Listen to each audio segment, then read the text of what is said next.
नमस्कार बंधुगण।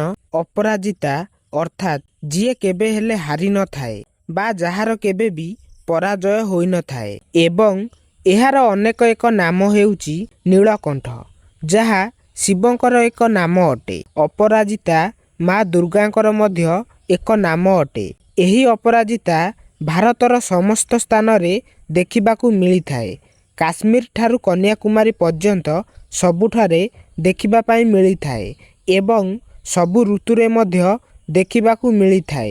एही अपराजितार किछि प्रयोग द्वारा मनुष्यर दुख कष्ट दूर हेबा सहित धनर अधिकारी मध्य होई थाए। तेबे एही अपराजितार प्रयोग किपरि करा जाए, एहार फायदा कौन होई थाए, एही विषय रे आज मु आपण मानकू जणेइबी। सेथिपाई भिडियोटी को शेष पर्यंत निश्चय देखंतु। ता पूर्वरु भिडियो को गोटे लाइक करंतु आ चैनल को सब्सक्राइब करिकी पाखरे आसुथिबा बेल आइकन को प्रेस करिकी ऑल रे सिलेक्ट करी रखंतु।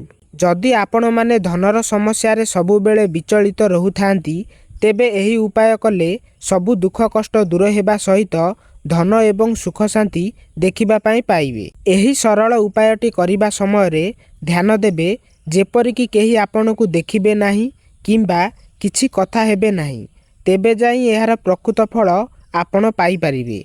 बंधुगण, आपण माने एही अपराजिता फूलकू निहांती जानिथिबे। एही अपराजिता फूलकू मध्य विष्णुप्रिया बोली कही थांती। एही अपराजिता खाली शिव पार्वती गणेश ओ कार्तिकंकर प्रिय नुहे, बरं हनुमान एवं शनिदेवଙ୍କ सहित लक्ष्मी नारायणकर मध्य प्रिय होइथाए।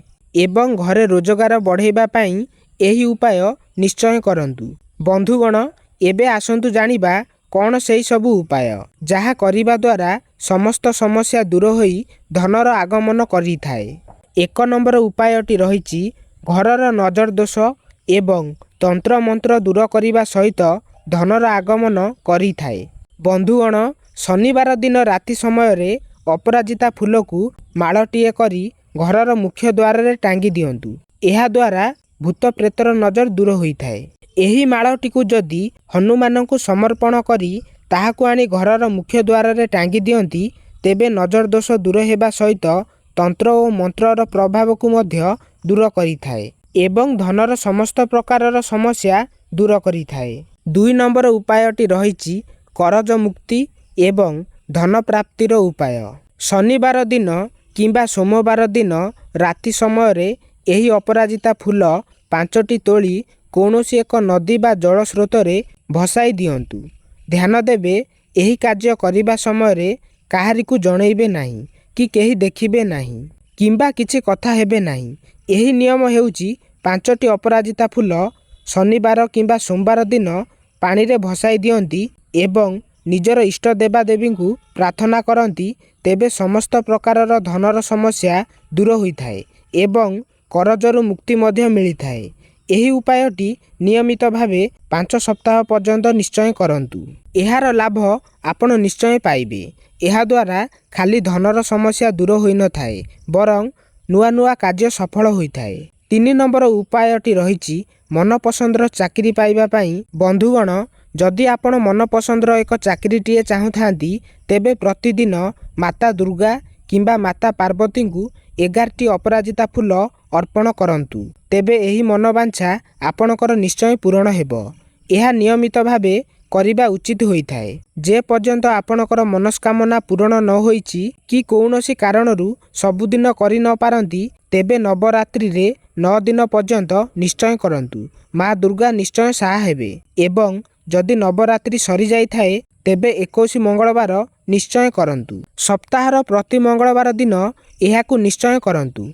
यह बहुत लाभदायक होइथाए। 4 नंबर उपायटी रहिछि धनर समस्या दूर करिबा पाई उन्नति एवं चाकरी पाई। बंधुगण, प्रति शनिवार दिन किछि अपराजिता फूलकू नेई हनुमानंकर चरण रे अर्पण करंतु एवं सेई फूलरू गोटिए फूलकू आनी निज पाखरे थिबा पर्स रे किंबा भ्यानिटी रे रखिबा द्वारा धनर समस्त समस्या दूर होइथाए एवं मनपसंदर चाकरी मध्य मिलिथाए। 5 नंबर उपायटी रहिछि धन प्राप्ति एवं दुकान व्यवसाय रे उन्नति पाई। बंधुगण, प्रति सोमवार दिन धड़ा वस्त्र परिधान करी अपराजिता फूलकू शिवलिंग रे चढ़ाइबा द्वारा ଧନ ପ୍ରାପ୍ତିର ଯୋଗ ଖୋଲିଥାଏ ଏବଂ ଦୋକାନ ବ୍ୟବସାୟରେ ଉନ୍ନତି ପାଇଁ ଏହି ଅପରାଜିତା ଗଛ ମୂଳରେ ଧୂପ ଦୀପ କ୍ଷୀର ଦେଇ ଚେରଟିଏ ଆଣନ୍ତୁ ଏବଂ ଏକ ନୀଳ ରଙ୍ଗର କପଡ଼ାରେ ଗୁରାଇ ଦୋକାନର ମୁଖ୍ୟ ଦ୍ୱାରରେ ଟାଙ୍ଗି ଦିଅନ୍ତୁ। ଏହା କରିବା ଦ୍ୱାରା ଉନ୍ନତି ନିଶ୍ଚୟ ହୋଇଥାଏ ଏବଂ ଧଳା ଅପରାଜିତା ମାତା ଲକ୍ଷ୍ମୀ ଏବଂ ନାରାୟଣଙ୍କର ମଧ୍ୟ ଅତି ପ୍ରିୟ ହୋଇଥାଏ। ଏହି ଧଳା ଅପରାଜିତା ଫୁଲ ପ୍ରତିଦିନ କିମ୍ବା ପ୍ରତି ଗୁରୁବାର ଦିନ ଲକ୍ଷ୍ମୀ ନାରାୟଣଙ୍କୁ ଅର୍ପଣ କଲେ ବହୁତ ଧନ ଲାଭ ହୋଇଥାଏ। ବନ୍ଧୁଗଣ, ଆପଣମାନଙ୍କୁ ଯଦି ଏହି ଭିଡ଼ିଓରେ କିଛି ଶିଖିବା ପାଇଁ ମିଳିଥାଏ, ଯଦି ଆପଣମାନଙ୍କୁ ଏହି ଭିଡ଼ିଓ ଟିକେ ଭଲ ଲାଗିଥାଏ, ଆପଣମାନେ ଭିଡ଼ିଓକୁ ଗୋଟେ ଲାଇକ୍ କରନ୍ତୁ, ଆପଣଙ୍କ ସାଙ୍ଗସାଥିମାନଙ୍କୁ ସେୟାର କରନ୍ତୁ, ଆଉ ଯଦି ଚ୍ୟାନେଲକୁ ନୂଆ ଆସିଥିବେ ଚ୍ୟାନେଲଟିକୁ ସବସ୍କ୍ରାଇବ୍ କରିକି ରଖନ୍ତୁ, ଆଉ ପାଖରେ ଆସୁଥିବା ବେଲ୍ ଆଇକନକୁ ପ୍ରେସ୍ କରିକି ଅଲ୍ରେ ସିଲେକ୍ଟ କରି ରଖନ୍ତୁ।